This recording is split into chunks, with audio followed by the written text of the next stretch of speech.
Hello everyone, this is Crazy Kid Chris, Liam Neeson in Dota. If you've watched any of my videos before, you may have noticed that I have not made a video in many, many moons. That's because I'm either extremely busy or I get bored. I don't make videos all the time, so I only do them in the morning usually, when everything's, calm and quiet. But if you haven't noticed or been playing Dota recently, it's the last day of the International 3. And so what we got going on here is 16 of the best teams in the world competing against each other for a $1.5 million prize. Crazy money. But in particular, there's been a lot of crazy strategies, some not so crazy strategies, and some good stuff to look at. And there's one game in particular that made me want to make a video about Pudge for the new guys that have come to Dota. The game of Navi versus Tongfu. It's crazy because all I'll say is dem fountain hooks. If you haven't seen it, go back and look for it. And today, being the last day, we'll see two matches against Orange Esports versus Navi in the loser bracket, and then the winner of that game will go on to fight Alliance. And Alliance is looking very, very strong, and I think they will actually take the entire thing. So what I want to do is I want to show you a little bit about Pudge. So what I'm going to do... Oh, what happened? I have no suggested items. This is kind of crazy. Games... Oh, that's right, because I'm in offline status. So I'll just do it here. So what I want to do is I'll go through each of the Pudge's skills, show you what you can do. And then I'll move into a little explanation of the laning phase with Pudge, and more of after that I'll show you what the late game is, I guess. I'm not too good on what the differentiation between those are, beginning, laning phase, mid game, and end game. But I can show you what I know. So I'm gonna put together my items here. Let's see. Really good on Pudge is Force Staff. You can force forward and hook, or you can hook and then force away if you get the wrong guy or something. You want to just make someone out of position. Let's see. Drums of Endurance, make them go faster. Oh, gotta go there. Oh, and also WTF mode. WTF mode, if you haven't played with it, is really, really fun. It reduces all the cooldowns to 0, so you have no cooldowns, and if you have enough mana to originally cast the spell, it's free. It costs no mana. Let's see. Force Staff. Let me look. I'm very bad at this, I see. Trying to remember what I get with Pudge. Let's see, where's Heart? Okay, I can get this. And I have like 4 items that I can get with Pudge. I'll get a ward, because I'll show you something later on.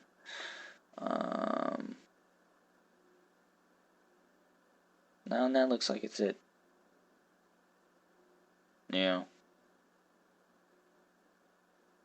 Yeah, I can't. Oh, there it is. Pipe of Insight. So just buy all the items. There we go. Run up here. Getting my items.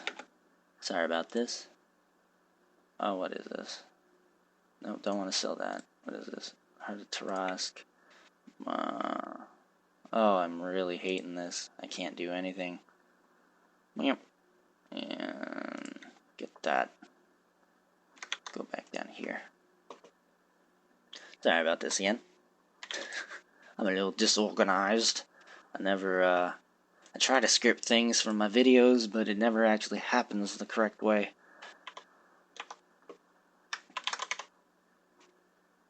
Alright. So, let me go for Sniper out of mid, because Sniper doesn't need no mid. So,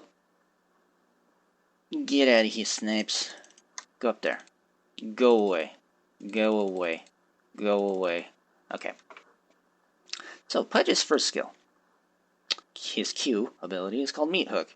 What this does is Pudge launches a hook, or he throws a hook really, forward, or in the direction that you want to click, and what it does is the first unit that it comes in contact with, it will latch onto and pull it towards Pudge.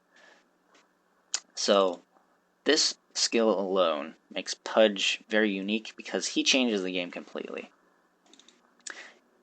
When you go for ganks, you gotta be aware, or when you're playing against Pudge, you gotta be aware of where Pudge is all the time. If you don't see him on the minimap, you gotta be careful because he could be standing behind some trees here and then go whoop like that and kill you just like that.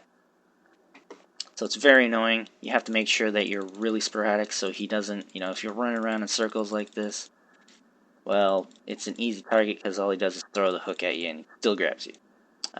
One of the funny things about hook is that it has a little bit of a weird targeting thing. Like, I can hit this creep right here. Hopefully he doesn't die. Oop, no, I'm bad at that. Never mind.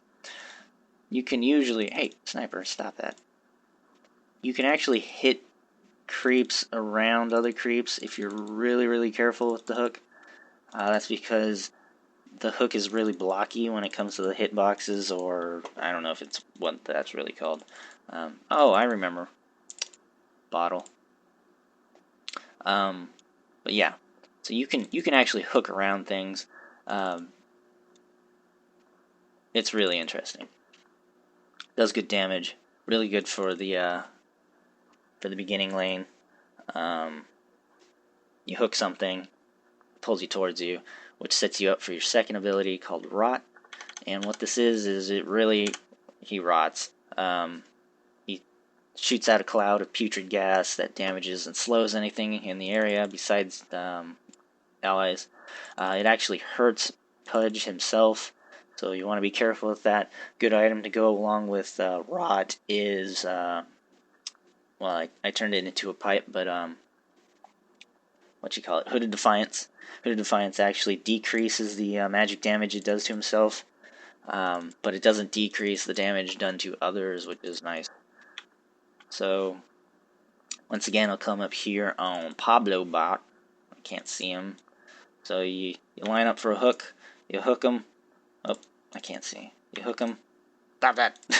Fine, you're gonna go that way, I'll hit you here.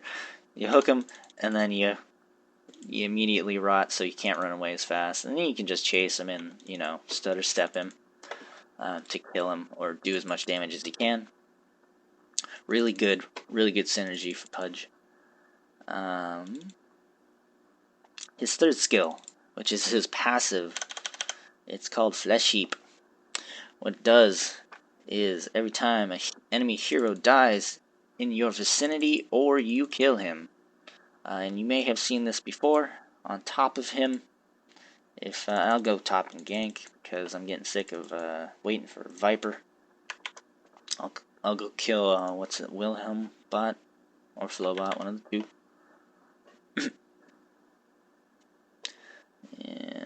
Wilburbot. So I'll show you what it looks like. Windrunner. Hey, what? Oh. So I kill him. Look above Pudge when she dies. There's a +1. What that means is that Flesh Heap is activated and giving you +1 charge to it, and each charge, depending upon your level, will give you at level 4 2.5 strength bonus. So you build a pool of extra strength every time a hero dies, enemy hero dies in your vicinity. And the best thing about it is that it's retroactive, which means that every hero that you've killed or have been around prior will actually get counted for. So if you've killed or witnessed 10 heroes dying before you get level 1, as soon as you take that item, you'll be getting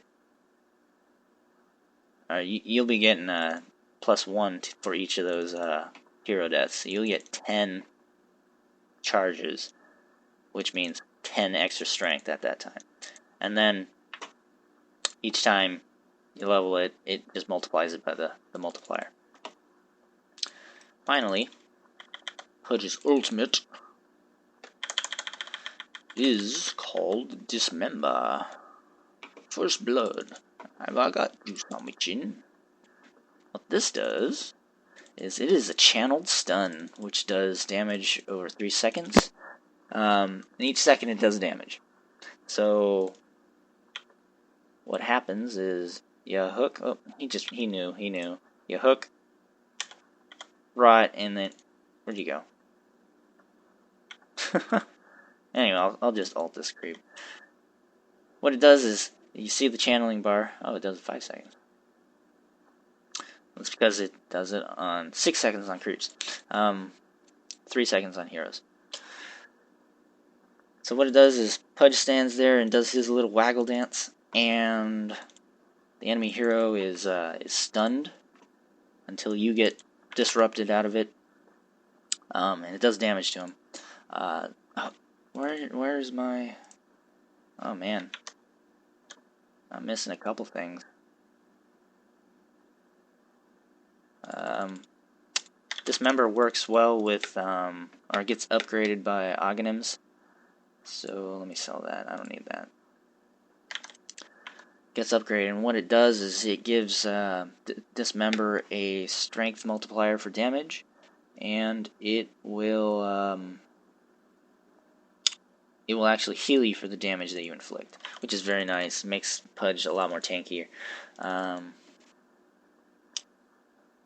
lot more dangerous because he can now survive longer. So that's about it. Oh, bottle. And you go pick up a bottle. I can put my wards down.